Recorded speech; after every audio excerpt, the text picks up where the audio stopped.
नमस्कार दोस्तों, शिक्षित आजमगढ़ चैनल पे आप सभी का स्वागत है। जैसा कि मैंने पॉलिटी का पहला लेक्चर डाला था, उसमें हम लोगों ने आर्टिकल 1 to 4 को देखा और जो चैप्टर था आपको चैप्टर 1 था, भाग 1 था। चैप्टर का नाम था आपको संघ एवं इसके क्षेत्र। चलिए आगे बढ़ते हैं। आज की क्लास में हम एक बार जो पहले हमने पढ़ा था उसको थोड़ा सा कम टाइम में हम लोग रिवीजन कर ले, फिर आगे बढ़ते हैं। देखिए, जो लास्ट क्लास में हमने पढ़ा था आर्टिकल 1 में आपको मैंने 3 बातें बताई थी। जो पहला आपको दिख रहा होगा, राज्यों का संघ। आर्टिकल 1 से यहीं से प्रश्न बनता है कि राज्यों का संघ क्या होता है।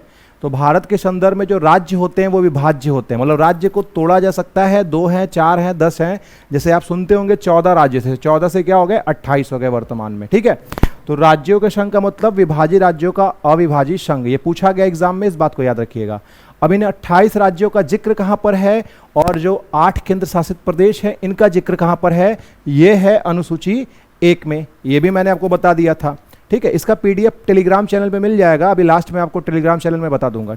उसके बाद इंडिया के क्षेत्र क्या क्या होते हैं, तो मैंने आपको ये भी बताया था कि इंडिया के जो क्षेत्र होते हैं आपको 28 राज्य, 8 केंद्र शासित प्रदेश, उसके बाद अर्जित किया गया क्षेत्र। कैसे किसी क्षेत्र को अर्जित करेंगे, युद्ध के द्वारा, या उस इलाके को खरीद लेंगे, या उपहार के द्वारा, या वो इलाका इंडिया में शामिल होना चाहता है तो अपने अधिकारों का क्या करे, त्याग करे। आर्टिकल 2 के अंतर्गत मैंने आपको ये बताया कि यदि कोई ऐसा इलाका जो भारत का पार्ट ना हो, ऐसा क्षेत्र जो भारत का पार्ट ना हो, फॉर एग्जांपल नेपाल, कल को ये इंडिया में आना चाहता है तो कौन से आर्टिकल के तहत आ सकता है, आर्टिकल 2 के तहत। ठीक है, आज ये अगले आर्टिकल पे चलते हैं। आर्टिकल 3 के अंतर्गत क्या है, राज्यों का निर्माण। देखिए 2 और 3 में ही बच्चों को कंफ्यूजन होती है। 2 में है राज्यों का प्रवेश, बाहर से कोई इलाका इंडिया में आना चाहता है तो प्रवेश आर्टिकल 2 के अंतर्गत आएगा। जबकि जो आपके देश के अंदर ही 28 राज्य हैं उनका अगर तोड़ फोड़ करना है तो वो कौन से आर्टिकल के अंतर्गत आएगा, आर्टिकल 3 के अंतर्गत। ठीक है, आपको एग्जाम में यह भी पूछा जाता है कि किसी राज्य के नाम में परिवर्तन करना है तो कौन से आर्टिकल के अंतर्गत, आर्टिकल 3 के अंतर्गत। देखिए राज्यों के नाम में परिवर्तन आर्टिकल 3 के अंतर्गत। आइए आर्टिकल 4 पे। आर्टिकल 4 पे मैं क्या बताया कि यदि आपको किसी राज्यों की सीमा में परिवर्तन करना है, देखिए मैंने बहुत शॉर्टकट में लिखा है बट मैंने इसको डिटेल में समझाया है इसके पहले वाले लेक्चर में। तो अगर ये स्लाइड आपको नहीं समझ में आती है तो इसके पहले वाले लेक्चर को देखिए, तब इस लेक्चर पे आइए, क्योंकि ये slide as a revision slide के तौर पे मैं आपको पढ़ा रहा हूं। ठीक है, और इसका डिटेलिंग आपको पिछले वाले लेक्चर में है, लेक्चर 1 में। तो आर्टिकल 4 के तहत क्या है कि किसी राज्य की सीमा में यदि आप परिवर्तन करना चाहते हैं तो आपसे सबसे पहला प्रश्न पूछता है कि किसी राज्य की सीमा में परिवर्तन करने के लिए किस प्रकार के बहुमत की आवश्यकता होती है। साधारण बहुमत की आवश्यकता होती है। तो वही बात मैंने यहाँ पे लिखा है, साधारण बहुमत 50% + 1। मेरे जो नोट्स होंगे इसकी स्पेशल बात होगी टू द पॉइंट। ठीक है, मेरा जो पंच लाइन ही है, सीधी बात, नो बकवास। ठीक है, तो 1 इंच भी जो शब्द है आलतू फालतू आप नहीं पाएंगे। ओके, तो जो राज्यों की सीमा में परिवर्तन करना, उत्तर प्रदेश है, उत्तर प्रदेश को 4 राज्यों में डिवाइड करना है तो साधारण संशोधन से करेंगे, 50% + 1 से। कौन करेगा, संसद करेगा। ठीक है, और अब बात आती है कि इसकी सीमा में परिवर्तन करना है तो क्या करना पड़ेगा। कोई भी सांसद राज्यों की सीमा में परिवर्तन चाहता है तो संसद के पटल पे उस प्रस्ताव को रखने से पहले राष्ट्रपति से अनुमति लेगा। इस बात को याद रखिएगा, राष्ट्रपति से अनुमति लेगा। अब ये क्या जो राज्य है, मान लीजिए अपने बुलडोजर बाबा मतलब योगी आदित्यनाथ जी, ठीक है, ये अगर राष्ट्रपति से इनके विचार नहीं मिलते हैं, अपने जो योगी आदित्यनाथ हैं इनका राष्ट्रपति से विचार नहीं मिलता है, तो क्या राष्ट्रपति इनकी बातों को मानने के लिए बाध्य हैं या बाध्य नहीं है। मान लीजिए उत्तर प्रदेश के सीएम ये बोल रहे हैं कि उत्तर प्रदेश को 4 टुकड़ों में नहीं तोड़ना है, बट राष्ट्रपति कह रहे हैं कि तोड़ना है और संसद के सामने में ये प्रस्ताव को हम रखेंगे। तो यहाँ पे राष्ट्रपति क्या है, राज्यों को बातों को मानने के लिए बाध्य नहीं है। सिर्फ योगी आदित्यनाथ अपने विचारों को रख सकते हैं, राष्ट्रपति उसको मानने के लिए बाध्य नहीं है, आर्टिकल 4 के अनुसार। ओके, फिर जैसे ही आपको राज्यों की सीमा में परिवर्तन होता है तो आपको अनुसूची 1 और अनुसूची 4 में स्वतः ही परिवर्तन हो जाता है। अनुसूची 1 क्या है, जस्ट मैंने वीडियो के स्टार्टिंग बताया कि 28 राज्य और 8 केंद्र शासित प्रदेशों का जहां पे आपको जिक्र मिलेगा उस अनुसूची को अनुसूची 1 कहते हैं। और आप उत्तर प्रदेश में सपोज दैट मान के चलिए कि 40 सीटें हैं राज्यसभा की, तो अगर आप उसको 4 टुकड़ों में तोड़ रहे हैं तो हर राज्य को कितना कितना मिलेगा, 10-10। तो अनुसूची 4 क्या बताता है, राज्यसभा की सीटों का आवंटन, कि भैया आपने राज्य तो बना दिया अलग अलग, उनको राज्य सभा मतलब राज्यसभा का मेंबरशिप तो दीजिए, क्योंकि संसद के दो सदन होते हैं, लोकसभा और दूसरा होता है राज्यसभा। लोकसभा लोगों की समस्याओं को देखता है, जबकि राज्यसभा पूरे राज्य की समस्याओं को देखता है। तो उत्तर प्रदेश में 40 सीटें थीं जब उत्तर प्रदेश एक राज्य था, लेकिन फॉर एग्जाम्पल इसको 4 टुकड़ों में अगर तोड़ा गया है तो हम 10-10 सीटें नहीं बांटेंगे, तो कैसे अलग 3 राज्यों की समस्याओं को रखा जाएगा, जो कि इससे तोड़ के अलग 3 एक्स्ट्रा बनाए जाएंगे। ठीक है, तो अनुसूची 1 में क्या है, राज्य के नाम और केंद्र शासित प्रदेशों के नाम दिए गए हैं, उसके एरिया के बारे में जिक्र किया गया है। अनुसूची 4 में क्या है, राज्यसभा की सीटों का आवंटन। मेरे ख्याल से ये स्लाइड आपको समझ में आया होगा। यदि आप देखिए इसका स्क्रीनशॉट लेना चाहते हैं, खैर कोई आवश्यकता तो नहीं है स्क्रीनशॉट की, बट लेना चाहते तो ले सकते हैं। इसका आपको टेलीग्राम चैनल पे आपको इसका PDF मिल जाएगा, परेशान होने की आवश्यकता नहीं है। लास्ट में हम टेलीग्राम चैनल आपको बता देंगे। ओके, चलिए अगले स्लाइड पे चलते हैं। जो हमारा आज का लेक्चर है, ये तो हमने आर्टिकल क्लियर किया राज्यों के संदर्भ में। अब थोड़ा सा इतिहास समझने की कोशिश करेंगे कि जो हमारे पास 14 राज्य थे और 14 से कैसे आपको वर्तमान में 28 हो गए, इनसे प्रश्न पूछता है। देखिए जो भारत देश है, भारत देश आपको 15 अगस्त 1947 को आज़ाद हुआ, और आपको ये बात भी पता है कि अपने संविधान को बनने में 2 साल 11 महीने 18 दिन लग गए हैं, जिसमें लगभग 65 लाख रुपए के आसपास खर्च हुए। ठीक है, ये तो फैक्ट्स है।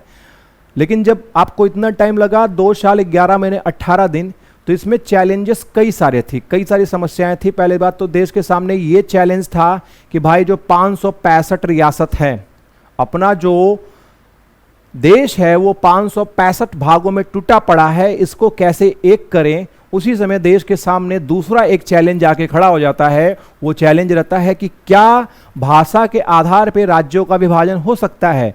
आप जैसे आज के टाइम पे देखते होंगे इंडिया के मैप में आंध्र प्रदेश और तमिलनाडु को, कभी ये दोनों राज्य एक हुआ करते थे। आंध्र प्रदेश तमिलनाडु में आपको क्या बोला जाता, तमिल, और आंध्र प्रदेश में आपको तेलुगु। तो कभी ये राज्य एक हुआ करते थे और इनको मद्रास के नाम से जानते थे। ठीक है, मद्रास प्रेसिडेंसी का नाम आप लोगों ने आधुनिक भारत में सुना होगा। तो इनको मद्रास राज्य के नाम से जानते थे। लेकिन जैसे देश आजाद हुआ तो तमिल और तेलुगु लोगों में क्या हो गया, झगड़े हो गए, दंगे फसाद हो गए, मार पिटौल हो गया कि भैया हमको तो भाषा के आधार पे क्या चाहिए, अलग अलग राज्य चाहिए। तो देश के सामने तो पहले से ये समस्याएं थी कि भाई क्या किस तरीके से हम रियासतों को मिलाएं, क्योंकि रजवाड़े मिलने को तैयार नहीं थे। उसमें से ऐसे ऐसे रजवाड़े थे भाई साहब, उनको 12-15 किलोमीटर 20 किलोमीटर राज्य होता था, मतलब चाप कर आप साइकिल चला दीजिए वो राज्य खत्म। फिर भी 20 किलोमीटर 20 किमी स्क्वायर के एरिया को एज अ देश के तौर पे चाहते थे। तो कैसे 565 रियासतों को एक किया जाए, ये चैलेंज था। और दूसरी तरफ इंडिया के सामने ये चैलेंज आ गया तेलुगु और तमिल वाले झगड़े से कि क्या भाषा के आधार पर राज्यों का विभाजन किया जा सकता है। क्योंकि आप कल्पना करके देखिए कि भाषा के आधार पर राज्यों का विभाजन किया जाएगा तो वर्तमान में आपकी लैंग्वेज 1680, बहुत हद तक 1947 में 60-70 आपको क्या होंगे, भाषा कम होंगे। यही तो मैं 1600 भी लेके चल रहा हूं, तो 565 रियासतों में आपका देश का टुकड़ा अच्छा लग रहा है कि 1600 में, क्योंकि 1600 में भाषा के आधार पे इंडिया में क्या चैलेंज है कि हर 50 किलोमीटर पे आपको भाषा बदलती रहती है। तो इस हिसाब से देश को बांटेंगे तो बहुत ज्यादा आपको क्या हो जाएगा, इंडिया के टुकड़े हो जाएंगे। तो इस चैलेंज को टैकल करने के लिए भारत सरकार ने बवाल को देखते हुए जो दंगे फसाद होने लगे, आपको 1948 में, यहां पे देखिए मैंने डेट मेंशन नहीं किया बट मैं आपको लेक्चर दे रहा हूं तो इसका PDF है। तो जो यहाँ पे मुख्य बातें हैं मैं आपको स्लाइड में वही लिखूंगा, बाकी जो एक्स्ट्रा कुछ बातें हैं आपको नोट्स में मिल जाएंगी, और यहाँ कीवर्ड्स में मैं आपको समझाने की कोशिश करूंगा। तो 1948 में भारत सरकार सबसे पहली समिति बनाती है राज्य पुनर्गठन अधिनियम के लिए। उस समिति का नाम रहता है आपको SK धर समिति। आपको यहाँ दिखता होगा SK धर समिति। SK धर समिति के पास ये चैलेंज आया कि भाई साहब क्या राज्यों का विभाजन भाषा के आधार पर हो सकता है क्या। तो इन्होंने मना कर दिया, भाई साहब ये कौन सी बात हुई, 1600 के आसपास लैंग्वेज है, भाषा के आधार पे राज्यों का विभाजन करेंगे तो आज तमिलनाडु वाले मांग रहे हैं, कल तेलुगु वाले मांगेंगे, परसों भोजपुरी वाले मांगेंगे, नरसों अवधी वाले मांगेंगे, मारपीट चलता रहेगा। जौनपुरिया वाले बोलेंगे कि हमको अलग चाहिए, उर्दू बोलने वाले बोलेंगे कि हमको अलग राज्य चाहिए। कैसे इंडिया चल पाएगा, नहीं चल पाएगा। तो इन्होंने भाषा के आधार पर राज्यों के विभाजन को नकार दिया। बट इन्होंने क्या बोला कि हमको, देखिए यहां थोड़ा मिट गया है, आपको प्रशासन के आधार पर राज्यों को चलाना है। ठीक है, राज्यों को प्रशासन, यहां पे प्रशासन है, आपको यहां पे प्रशासन के आधार पे राज्यों को चलाना है। ओके, ये हो गया। प्रशासन के आधार पे राज्यों को चलाना है। भाषा पे मैंने क्रॉस मारा है तो भाषा के आधार पे राज्यों का विभाजन नहीं होगा, प्रशासन के आधार पे राज्यों को आपको क्या करना है, चलाना है। प्रशासन क्या होता है, प्रशासन मतलब कि हमको ये देखना है कि लोगों को रोटी कपड़ा मकान नौकरी चाकरी मिल रहा है कि नहीं, घर बनवा पा रहे कि नहीं, कि हमको अगर लैंग्वेज के नाम पे बांट दिया जाए। तो हर जगह का प्रशासन अलग अलग होता है। फॉर एग्जांपल आप राजस्थान को लेंगे तो राजस्थान का जो प्रशासन आपको चलता है तो वहां पे उनका प्रशासन अलग होगा, क्योंकि वो रेगिस्तानी भाग है। जिस प्रकार से प्रशासन आपको राजस्थान का होगा, ठीक उसी प्रकार का प्रशासन आप हिल स्टेशन पहाड़ों पे नहीं चला सकते। फॉर एग्जांपल आप तापमान देखेंगे राजस्थान का तो आपको 50-55 डिग्री तक चल जाता है, जबकि जम्मू कश्मीर का तापमान देखेंगे तो -50 के आसपास कुछ इलाकों में चल जाता है। और इस कैटेगरी को देखते हुए प्रशासन के आधार पे आप पता चले कि आप राजस्थान के सोल्जर को उठा के, जो कि 45 डिग्री में 50 डिग्री में काम करता है, आप उसको उठा के -50 में लगा रहे हैं तो वो ड्यूटी नहीं कर पाएगा, क्योंकि उसको आदत है गर्म प्रदेशों में रहने के लिए। उसकी कार्यकुशलता, उसकी इफिशियंसी बहुत अच्छी आपको नहीं दिखेगी। इसी प्रकार से जम्मू कश्मीर में जो -50 या 45 में काम करता है, उसको उठा के +50 में ठेल देंगे तो अच्छे से काम नहीं कर पाएगा। तो यही बात एस के धर ने बोला कि हमको प्रशासन के आधार पर राज्यों का विभाजन करना चाहिए, ना कि लैंग्वेज के आधार पर। ओके, तो ये 1948 में आया है, मैं यहां पे लिख दे रहा हूं 1948 में आया, ठीक है। अब उसके बाद इस चीज को देखते हुए बवाल और ज्यादा बढ़ गया, भाई साहब मानने को तैयार नहीं थे, तमिलनाडु वाले आंध्र प्रदेश वाले लोग मानने को तैयार नहीं थे। तो उसके बाद अगली समिति 1948 में बैठती है जेवीपी समिति, ये भी आपको 1948 में बैठती है जेवीपी समिति। देखिए यहां पे जे फॉर है जवाहरलाल नेहरू, मैं स्पष्ट कर देना चाहता हूं, J for Jawaharlal Nehru, V for Vallabh Bhai Patel और पी फॉर पट्टाभी सीतारमैया। तो यहां पे मैंने जे का लिख दिया जवाहरलाल नेहरू जी, तो नेहरू जी से आप समझ जाएंगे मैं किसको इंगित करना चाहता हूं, पटेल जी, वल्लभ भाई पटेल, और पी फॉर पट्टाभी सीतारमैया, जो कि उस समय आपको कैबिनेट मिनिस्टर थे, ठीक है। अब आगे आते हैं, इन्होंने क्या बोला, इन्होंने क्लियर मना कर दिया। आपको दिख रहा होगा भाषा के सामने मैंने क्रॉस मारा है, तो भाषा के आधार पर राज्यों का विभाजन नहीं होगा। उसके बाद आपको एस के धर बना 1948 में, ये अप्रैल में आपको बनती है समिति, दिसंबर में रिपोर्ट जमा करते हैं। ये आपको बनता है 1948 दिसंबर में, और अप्रैल 1949 को ये अपना रिपोर्ट जमा करते हैं। तो चूंकि बट इसमें आप देखेंगे कि इंडिया के पीएम और गृह मंत्री शामिल हैं, और इनका एक बार कह देना कि भाषा के आधार पर राज्यों का विभाजन नहीं होगा तो नहीं होगा। इसका मतलब कि अब जो दंगा फसाद या मार पिटौल करेंगे अब उन पे चलेगा डंडा, ठीक है। एस के धर एक ब्यूरोक्रेट्स हो सकते हैं, उनकी बातों को राज्य ना माने, लेकिन यदि आपके देश का पीएम कह रहा है और आपके देश का गृह मंत्री कह रहा है तो आपको बातों को मानना पड़ेगा। तो जो आपको गर्मी थी या गुस्सा थी कि भाषा के आधार पर आंध्र प्रदेश अलग और तमिलनाडु अलग चाहिए, 1949 में ये गर्मा गर्मी कुछ टाइम तक क्या हो गया, रुक गया। आपको जो बवाल था वो रुक गया। अब टाइम आता है फजल अली का, कि फजल अली आयोग आपको बैठाया गया 1953 में, लेकिन इसको बैठाने से पहले आपको 52 में एक आपको मद्रास में ही एक व्यक्ति थे, पोटी श्रीरामुलु, ठीक है। यहां पे मैं साइड में लिख दे रहा हूं उनका नाम। ये क्यों बना, क्योंकि मद्रास में एक व्यक्ति थे पोटी श्रीरामुलु। इनका क्या होता है भाई साहब, 56 दिन के अनशन पे बैठने के बाद देहांत हो जाता है 1952 में। 56 दिन के अनशन पे बैठने के बाद इनका देहांत हो जाता है। ये कांग्रेस के नेता रहते हैं, गांधी जी के फॉलोवर रहते हैं, ये बात आपको पीडीएफ में मिल जाएगी। बट इतनी बातें याद रखिएगा कि सारी बातें मैं यहां नहीं लिख सकता, मुझे आपके टाइम की भी कद्र है, मैं आपके टाइम को बर्बाद नहीं करना चाहता। तो हमें स्मार्ट स्टडी करनी, गधों की तरह नहीं पढ़ना है, ठीक है। तो यहाँ पोटी श्रीरामुलु 1952 में इनका क्या हो जाता है, डेथ हो जाता है 56 दिन के अनशन पे। क्यों बैठ जाते भाई साहब अनशन में, मैंने ये बताया कि इनका ठीक उस समय अस्तित्व वैसा ही था जैसे आज के टाइम पे साउथ इंडिया में रजनीकांत का। अब रजनीकांत जी की मान लीजिए कोई दिक्कत हो गई, हेल्थ इश्यू हो गया, कुछ भी हो गया, जिम्मेदार कौन है, भारत सरकार, तो बहुत बड़ा बवाल हो जाएगा। तो उसी तरीके से पोटी श्रीरामुलु उस समय के रजनीकांत थे, और ये भाई साहब 56 दिन के अनशन पे बैठ गए हैं कि अब तो भाषा के आधार पर राज्यों का विभाजन होके रहेगा।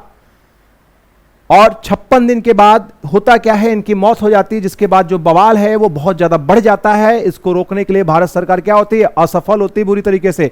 तो अब टाइम आ जाता है कि रियल में हम महसूस करें कि क्या लैंग्वेज बहुत बड़ा फैक्टर है क्या, जिसके आधार पर भाषा का राज्यों का विभाजन कर सकते हैं। क्या लैंग्वेज बहुत बड़ा फैक्टर हो सकता है जिसके आधार पर राज्यों को विभाजन कर सकते हैं। तब समिति बनती 1953 में, जिस समिति का नाम रहता है फजल अली समिति। फजल अली समिति के आधार पे आपको फर्स्ट टाइम फजल अली समिति बोलते हैं कि यस, भाषा के आधार पे राज्यों का विभाजन हो सकता है। बट एक चीज को लेकर ये मना कर देते हैं कि एक भाषा एक राज्य नहीं होगा। तो भाई भाषा के आधार पर राज्यों का विभाजन कब होगा? पहली बात तो हमको ये देखना पड़ेगा कि वो भाषा बहुत बड़े पॉपुलेशन में बोली जा रही है, बहुत बड़े एरिया में बोली जा रही है, वो भाषा वहां की कल्चर है, इस बात को समझिएगा। मैं वहां की संस्कृति है, संस्कृति होने का मतलब कि उस लैंग्वेज के बिना वो मर जाएंगे, जी नहीं पाएंगे। ठीक है, ये चीज है। जैसे फॉर एग्जांपल मैं उत्तर प्रदेश और बिहार को बोलूं तो नो डाउट आपको भोजपुरी ऐड करने को होने को 8वें अनुसूची में 23वें भाषा के स्वरूप में भोजपुरी भाषा को एक्सेप्ट किया जा सकता है। बट आप ये नहीं कह सकते कि उत्तर प्रदेश और बिहार का जो कल्चर है वो भोजपुरी भाषा हो भी सकता है, नहीं भी हो सकता है। क्योंकि यहाँ पे यदि आप भोजपुरी भाषा में ज्ञान नहीं देते हैं, हिंदी मीडियम में ही बच्चों को पढ़ाते हैं, तो फिर भी यहाँ पे कोई डू और डाई वाला सिचुएशन नहीं होगा। लेकिन तमिलनाडु और आंध्र प्रदेश का कंडीशन ये है कि वहाँ के अगर लीगुआ फ्रैंका मातृभाषा में मातृभाषा में आपने उनको लेक्चर नहीं दिया या नहीं पढ़ाया या उनके जो रीति रिवाजों को नहीं माना, तो कहीं ना कहीं वो मर जाएंगे। ठीक है, तो ये देखना पड़ेगा कि क्या वो लैंग्वेज उस इलाके का कल्चर है, क्या उसके बगैर लोग मर जाएंगे। तो ये सब बेसिस पे देखना पड़ेगा, और कितने एरिया में बोला जाता है, कितने क्षेत्र में। तो इन्होंने फर्स्ट टाइम बोला कि भाषा के आधार पे आप राज्यों को बांट सकते हो, किंतु एक भाषा एक राज्य आपको नहीं होगा, इस बात को याद रखिएगा। तो इन्हीं के आधार पे संविधान में आपको 7वां संशोधन किया जाता है। देखिए यहाँ पे 7th CAA लिखा है। What is the meaning of CAA? C मतलब कॉन्स्टिट्यूशन, A मतलब अमेंडमेंट, और अगला A मतलब है एक्ट। तो कॉन्स्टिट्यूशनल अमेंडमेंट एक्ट, हिंदी में बोले तो संवैधानिक संशोधन अधिनियम। तो 7वां संवैधानिक संशोधन अधिनियम 1956 में आया। किसकी सिफारिश पे? फजल अली की सिफारिश पे। इस बात को याद रखिएगा, फजल अली की सिफारिश पे 7वां संवैधानिक संशोधन 1956 आया, और इसी के आधार पे एक कानून पास हुआ इस अधिनियम के अंतर्गत, जिसका नाम पड़ा राज्य पुनर्गठन अधिनियम 1956। और 1956 के आधार पे ही हमको उस समय देश में 14 राज्य और 6 केंद्र शासित प्रदेश मिले, जो बढ़ते बढ़ते आज के टाइम पे 28 राज्य और 8 केंद्र शासित प्रदेश हैं। उनके क्रमकाल को हम देखेंगे तो उनके क्रमकाल में अगर जाते हैं तो सबसे आपके पहले जो आते हैं, भाषा के आधार पर बनने वाला प्रथम राज्य कौन है? AP। यहाँ पे AP का मतलब है आंध्र प्रदेश। तो आंध्र प्रदेश पहला आपको राज्य बना। उसके बाद क्रमकाल देखिए, आप जाके PCS का पेपर उठा लीजिएगा। मैं यहाँ पे जो लेक्चर दे रहा हूँ वो बकवास नहीं है। अगर मैंने आपको पहला लेक्चर दिया, ये सबूत के संग दिखाऊंगा मैं, गारंटी के संग, पहला लेक्चर जो मैंने दिया उससे 2020 PCS में प्रश्न आया है। वनडे में तो दिखाऊंगा, वनडे में लगातार आता है, लेकिन मैं PCS की बात कर रहा हूँ। This chapter is the most important for civil services as well as one day exam, दोनों के लिए ये इंपॉर्टेंट है। मैं 2020 में जो पहली स्लाइड है उससे आपको प्रश्न दिखाऊंगा कि 2020 में आर्टिकल 3 से प्रश्न पूछा गया था। पेपर हुआ था आपको 11 अक्टूबर 2020 को, डेट भी याद है। उसके बाद आपको ये क्रमकाल है, क्रमकाल से जाकर आप क्वेश्चन देख लीजिएगा। आपको फिर से प्रश्न आया था पहले ही भाग से, इससे पूछ दिया था क्रमकाल से। तो देखिए कुछ टीचर होते हैं बड़ा इसकी डिटेलिंग में हिस्ट्री बताते हैं राज्यों की, बहुत अंदर की बकवास की बातें हमको नहीं पढ़नी, स्पेशल स्टडी नहीं करना है, जर्नल स्टडी करना है। तो जर्नल स्टडी के पर्सपेक्टिव से सिर्फ क्रमकाल पूछते हैं कि कौन सा राज्य कब आया। तो यहाँ पे गुजरात कब आया? 1960 में। देखिए स्टार्टिंग के 4 राज्यों को आप एक एक करके याद करेंगे। गुजरात कब आया? 1960 में। नागालैंड कब आया? 1963 में। ठीक है, 60 में गुजरात, नागालैंड 63 में। चलते आगे। फिर 1966 में आया हरियाणा और 1971 में आया हिमाचल प्रदेश। तो याद करने का पहले आपको तरीका बता रहा हूं कि स्टार्टिंग के 4 एक साथ याद करिएगा। पहला आया 1960 में गुजरात, 1963 में क्या आया आपको? नागालैंड, 66 में हरियाणा, 71 में हिमाचल प्रदेश। ये याद हो जाएगा, बहुत टेंशन वाली बात नहीं, क्योंकि हमारा दिमाग इतना होता है कि 2-4 फैक्ट्स बड़े आराम से याद कर लें। अब आज ये 1972 में 3 राज्य बने। उस साल आपको 3 राज्य बने। तीनों राज्यों का नाम क्या है? त्रिपुरा, मेघालय, मणिपुर। त्रिपुरा, मेघालय, मणिपुर। इनके नामों को कैसे याद करेंगे? त्रिपुरा मतलब त्रिपुरारी मतलब शंकर भगवान, त्रिपुरा मतलब त्रिपुरारी मतलब शंकर भगवान। मेघालय मतलब क्या? बादल, बारिश।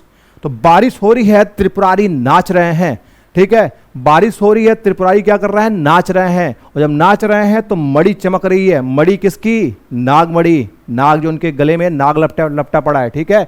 तो मेघालय बारिश हो रही है, त्रिपुरारी नाच रहे हैं और मणि चमक रही है, याद आ जाएगा, ठीक है। बारिश हो रही है, बारिश मतलब बादल, मतलब मेघालय, त्रिपुरारी नाच रहे हैं, त्रिपुरा और मणिपुर नाग, याद हो जाएगा, ठीक है। 75, ये सिक्किम वाला तो सबको याद होता है कि सिक्किम भाई कब आया अस्तित्व में, कब भारत का पार्ट हुआ? 1975 में। अब आइए आगे, 1987 में आपको 3 राज्य बने, अरुणाचल प्रदेश, गोवा, मिजोरम। अरुणाचल प्रदेश, गोवा और मिजोरम। इसको याद करने का मैं आपको बहुत ही फनी ट्रिक बता रहा हूँ, तरीका बता रहा हूँ कैसे याद करेंगे। देखिए यहाँ पे कैरेक्टर निकाल लीजिए, अरुणाचल, ये ल है, न मत समझिएगा, थोड़ा सा क्या अभी प्रैक्टिस नहीं है डिजिटल बोर्ड पे लिखने के लिए, तो राइटिंग की क्या हो जा रहा है, पूरा डैमेज। बट कॉन्सेप्ट समझ में आना चाहिए, हमारा मेन मकसद ये है। बाकी तो आपको पीडीएफ मिलेगा ही, उसका टेंशन छोड़ दीजिए। तो यहाँ पे कैसे याद करेंगे? अरुणाचल प्रदेश, गोवा और मिजोरम। तो एक कैरेक्टर उठाइए, अरुण, ठीक है। अरुण नाम का लौंडा कहाँ गया? गोवा। और आपको पता है कि गोवा बेवड़ों की बहुत बड़ी जगह है इंडिया में। जितने भी बेवड़े हैं, 1 नंबर की बेवड़ापंथी करने के लिए कहाँ जाते हैं? गोवा। तो अरुण कहाँ गया? गोवा गया। क्या पीने? रम, ठीक है, रम पीने।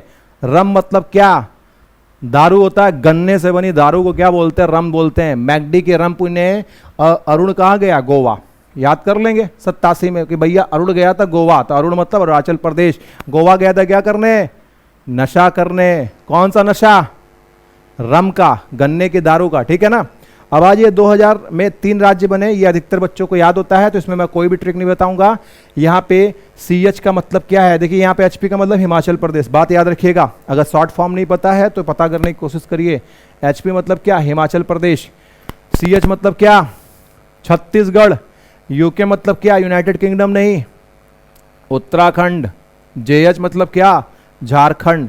तो 2000 में 3 राज्य मिले, छत्तीसगढ़, उत्तराखंड और झारखंड। 2014 में कौन सा राज्य मिला? तेलंगाना, ठीक है, तेलंगाना।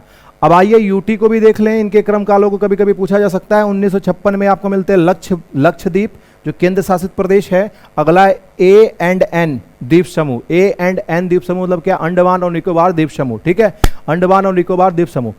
आपको चंडीगढ़ मिलता है 66 में, 62 में मिलता है दिल्ली, पौंडीचेरी 1962 में, ठीक है। अभी इसका नाम 2006 के बाद पुदुचेरी है, ठीक है, पहले पौंडीचेरी बोलते थे 2006 के पहले, अभी पुदुचेरी है। 1962 मिला है। 31 अक्टूबर ये लेटेस्ट है, तो इसमें थोड़ा सा डेट याद रखिएगा, आपको पूछ सकता है। 31 अक्टूबर 2019 को आपको 2 केंद्र शासित मिले, कौन से? जम्मू कश्मीर और लद्दाख, ठीक है। चलते हैं अगले स्लाइड पे। अब देखिए अगले स्लाइड में हमको क्या पढ़ना है कि भाग 1 से कभी कभी आपको संवैधानिक संशोधन के बारे में पूछ देता है, CAA के बारे में। तो आपको कौन कौन से संवैधानिक संशोधन भाग A से संबंधित हैं, ठीक है। तो आप चलेंगे सबसे पहले 9वां संवैधानिक संशोधन 1960, ये भाग 1 से संबंधित है, इस बात को याद रखिएगा। इसमें एक केस आता है बेरूबारी यूनियन का केस। बेरूबारी यूनियन इंडिया और पाकिस्तान के बीच एक जगह रहती है, जिसको 1960 में आपको क्या करते हैं, और भारत सरकार पाकिस्तान को कुछ इलाके दे देते हैं और कुछ लेते भी हैं। तो एक डिस्प्यूट सॉल्व करने के लिए, एक विवादों को निपटाने के लिए आपको क्या किया जाता है? जमीन दिया जाता है।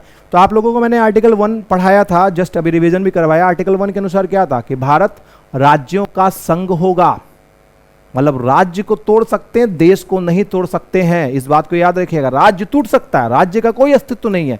उत्तर प्रदेश आज है, कल हो सके उत्तर प्रदेश नाम का कोई राज्य इंडिया के नक्शे पे ना दिखे, लेकिन इंडिया हमेशा दिखेगा, ये भारत का संविधान कहता है।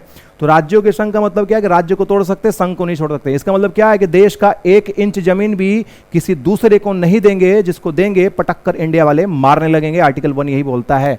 तो यहाँ पे भारत सरकार क्या करती है, बेरूबारी यूनियन के तहत कुछ जमीन पाकिस्तान को दे देती है। अब एक सनकी वकील टाइप के रहते हैं व्यक्ति, ले जाके केस फाइल कर देते हैं कि माई बाप ये तो आर्टिकल 1 का उल्लंघन है।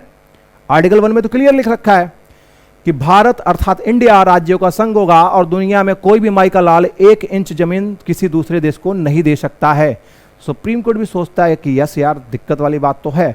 सुप्रीम कोर्ट फिर इस केस में फैसला क्या सुनाता है, बहुत कमाल का फैसला होता है कि यदि जमीन विवादित हो, यहाँ पे सही का साइन है कि यदि जमीन विवादित हो, इंडिया पाकिस्तान में जमीन कौन सी विवादित है, पीओके, पाकिस्तान ऑक्युपाइड कश्मीर, ठीक है, पाकिस्तान ऑक्युपाइड कश्मीर, ये अंतर्राष्ट्रीय मंच पे स्पष्ट नहीं है कि ये इंडिया का है या पाकिस्तान का है। पाकिस्तान बोलते हैं हमारा है, इंडियंस बोलते हैं हमारा है, ठीक है। तो ये जमीन विवादित है, तो कल को भारत सरकार को इस जमीन को लेना है तो संविधान में कुछ भी संशोधन करने की आवश्यकता नहीं है मेरे भाई। मोदी गवर्नमेंट क्या करेगी, आर्मी चढ़ाकर पटक कर मारेगी पीओके में पाकिस्तानी सोल्जर्स को, और क्या करेगी, पीओके को कब्जा कर लेगी। क्यों? क्योंकि इंडिया पाकिस्तान के बीच जमीन विवादित है। एक्शन कॉल लेगी कार्यपालिका, और कार्यपालिका का मतलब क्या होता है, कार्यपालिका की शक्ति किसमें लागू होती है, राष्ट्रपति में। यह भी आगे बताऊंगा। आर्टिकल 53 के अंतर्गत कार्यपालिका की शक्ति राष्ट्रपति में समाहित होती है, किंतु जो राष्ट्रपति होते हैं ये आर्टिकल 74 के क्लॉज 1 के बगैर कार्य नहीं कर सकते। आर्टिकल 1 के 74 क्लॉज 1 आपको ये बोलता है कि राष्ट्रपति को कानून लागू करवाने के लिए, कार्यपालिका का मतलब होता है कानून लागू करवाना, तो कानून लागू करवाने के लिए मंत्रिपरिषद की आवश्यकता पड़ेगी, और मंत्रिपरिषद का मुखिया कौन होगा, पीएम। इसका मतलब जो पीएम बोलेगा राष्ट्रपति वही सुनेगा। आर्टिकल 74 का क्लॉज 1 आपको यही बोलता है। खैर आगे जब आएगा तो उसको मैं और डिटेल में आपको समझाऊंगा। तो यहाँ पे ये समझिए कि यदि जमीन आपको विवादित है तो एक्शन कौन लेगा, कार्यपालिका, और यदि जमीन विवादित नहीं है, मतलब स्पष्ट है कि भारत की जमीन है, ये स्पष्ट है ना कि गुजरात अपना है, ये स्पष्ट है ना कि बिहार अपना है, कि इसमें डाउट है, ये जमीन अपनी है। यदि इस जमीन के किसी टुकड़े को हम दूसरे देश को देना चाहते हैं तो देने को दे सकते हैं अंतर्राष्ट्रीय संबंधों को बेटर करने के लिए, लेकिन कंडीशन ये है कि इसमें फैसला कौन लेगा, संसद। अब मोदी साहब नहीं लेंगे, संसद के अंदर अपोजिशन पार्टी वाले भी हैं। अगर कार्यपालिका आता तो मोदी जी पावरफुल हो जाते हैं, बट यहाँ पे क्या है, भूमि विवादित नहीं है, तो एक्शन कौन लेगा, संसद। ये भी यहाँ पे विशेष बहुमत के द्वारा ही दिया जा सकता है। बात समझिएगा, विशेष बहुमत के द्वारा। इसका मतलब क्या है विशेष बहुमत, कि जितने भी संसद में लोग हैं उसके कम से कम 2/3 लोग रेडी होने चाहिए, ठीक है, तभी जाके आप जमीन दे सकते हैं। अगला आपको है, अगला संवैधानिक संशोधन, 14वां संवैधानिक संशोधन, ये आपको आया है कब, 1962 में। इसके द्वारा पौंडीचेरी भारत का इलाका बना, ठीक है। 35वां संवैधानिक संशोधन रिलेटेड है सिक्किम से, 36वां भी सिक्किम से रिलेटेड है। अंतर याद रखेगा कि 35वां जो आया 1974 में, इसके द्वारा सिक्किम को क्या बनाया गया, सहायक राज्य, जबकि 36वें संवैधानिक संशोधन 1975 के द्वारा सिक्किम को पूर्ण राज्य का दर्जा आपको दिया गया, ठीक है। उसके बाद आपको आता है अगला संवैधानिक संशोधन, 100 संवैधानिक संशोधन 2015। इसके द्वारा क्या हुआ, इंडिया एंड बांग्लादेश के जमीनी विवादों को निपटारे से रिलेटेड है ये। जितना आपको जो लाइन पूछेगा ना एग्जाम में, मैं एकदम वो लाइन आपको बता रहा हूं बस कीवर्ड्स में लिख के, इसके आजू बाजू इधर कोई भी प्रश्न नहीं जानने वाला है। 100 संवैधानिक संशोधन 2015 के द्वारा इंडिया और बांग्लादेश के जमीनी विवाद को निपटाया गया। अब कुछ एक्स्ट्रा प्रश्न और पूछ देते कभी छिटपुट, पूछता है कि भाई साहब जो जम्मू कश्मीर है इसको इंडिया में किस माध्यम से मिलाया गया, तो विलय पत्र के माध्यम से, ठीक है, विलय पत्र के माध्यम से। वहां आपको पता होगा स्टोरी, वहां के राजा के द्वारा होमच के समझाया गया पटेल जी के द्वारा कि भाई इंडिया मिल जाओ, ये तो पाकिस्तान अटैक करेगा तो हम बचाने नहीं आएंगे, तो विलय पत्र के द्वारा इंडिया का पार्ट बना कौन, J&K। अगला आता है जूनागढ़। जूनागढ़ कैसे आपको भारत का पार्ट बना, ये बना जनमत संग्रह के द्वारा। वहां की जनता ही क्या हो गई, तैयार हो गई कि इंडिया मिल जाते यार, वहीं पे मस्ती करेंगे, मजाक करेंगे, इंडिया के संग ही अपना डेवलपमेंट है। अगला क्या है, हैदराबाद और गोवा। हैदराबाद और गोवा को इंडिया ने सैन्य बल पे, पुलिस पावर के बलबूते पे इंडिया में मिलाया, ठीक है, ये चीज है। तो देखिए मेरे ख्याल से आपको टोटल लेक्चर समझ में आया होगा। अभी हमारा चैप्टर 1 कंप्लीट नहीं हुआ है। हाँ, मैं मानता हूं कि आप लोग की शिकायत हो सकती है कि भाई वीडियो रेगुलर नहीं आ रहे हैं, बट ये आना स्टार्ट होंगे। थोड़ा सा हमारी टीम को भी तैयारी चाहिए एक रेगुलर वीडियो लाने के लिए, और एक टाइम का मैनेजमेंट चाहिए, और एक बैकग्राउंड में टेक्निकल टीम चाहिए। तो इसके लिए कुछ समस्याओं की वजह से रेगुलर वीडियोस नहीं आ पा रहे हैं, लेकिन ये जल्द ही हार्डली 5-6 दिन के अंदर सारे के सारे वीडियोस रेगुलर आएंगे, पर डे आएंगे। आपको टेंशन लेने की जरूरत नहीं है। मैं पवन उपाध्याय पॉलिटी आपको पूरा पढ़ाऊंगा, और पूरा इसका PDF विद MCQ आपको फ्री में दूंगा। ये मेरी तरफ से आपको वादा है, प्रॉमिस है। पॉलिटी मैं पूरा फ्री में पढ़ाऊंगा, इसका MCQ पूरा दूंगा।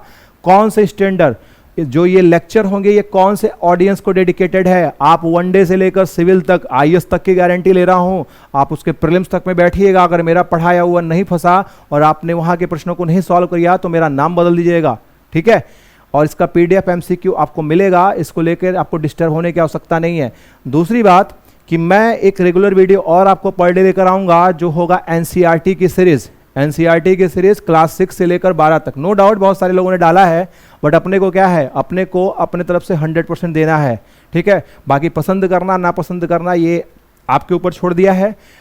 वो एनसीईआरटी की जो सीरीज होगी आपको 6 से लेकर 12 तक, इसमें बाकायदे आपको एक एक चीज, एक एक पॉइंट समझाया जाएगा। और ऐसा नहीं कि मैं कोई अलग से स्लाइड बना के लाऊंगा, मैं डायरेक्ट कक्षा 6 की किताब लेकर आऊंगा, ये डिजिटल बोर्ड पे डायरेक्ट किताब को कैसे पढ़ते हैं, how to study NCERT in a scientific way, वैज्ञानिक पद्धति पे एनसीईआरटी को कैसे पढ़ें, एनसीईआरटी से यूपीएससी वाले पॉइंट कैसे निकालें, एनसीईआरटी से एसएससी सीजीएल या वनडे के लिए कैसे पॉइंट निकालें, एनसीईआरटी से प्रश्न कैसे बनेंगे, एनसीईआरटी में क्या पढ़ें क्या छोड़ें। बहुत बल्कि हो जाता है, टोटल 36 किताब है और 36 किताब को मैं आपको 8-9 महीने में खत्म करके दिखाऊंगा। 1-1 घंटे आपको पर डे पढ़ाऊंगा एनसीईआरटी की सीरीज। बाकी ये जो मैंने समझाया है मेरे ख्याल से आपको बहुत अच्छे समझ में आया होगा। और इसका जो पीडीएफ है आपको बहुत ही जल्द शिक्षित आजमगढ़ चैनल पे मिल जाएगा। एक तो ये ऑफिशियल चैनल है हमारा शिक्षित आजमगढ़, इसके संग संग यदि आपको इस पे नहीं मिल पा रहा है, छूट जा रहा है, तो आपको मेरा भी टेलीग्राम चैनल है जीएस बाई पवन सर करके, उस पे भी पा सकते हैं। लेकिन पहला ट्राई करेंगे शिक्षित आजमगढ़ पे, सेकंड ट्राई करेंगे आप जीएस बाई पवन सर करके। उस पे आपको मेरा ही जो डीपी है उस पे आपको मेरी शक्ल दिख जाएगी, यही शर्ट मैंने पहना है, तो वहाँ पर जाकर आप पीडीएफ ले सकते हैं। सब्सक्राइब करें या ना करें ये आपकी मर्जी है, बट आपके पास क्वालिटी पहुँचाना हमारा मकसद है, क्योंकि क्वालिटी अगर पहुँचेगी तो आप खुद दिल से सब्सक्राइब करेंगे। इस लेक्चर में धन्यवाद। Okay, thank you.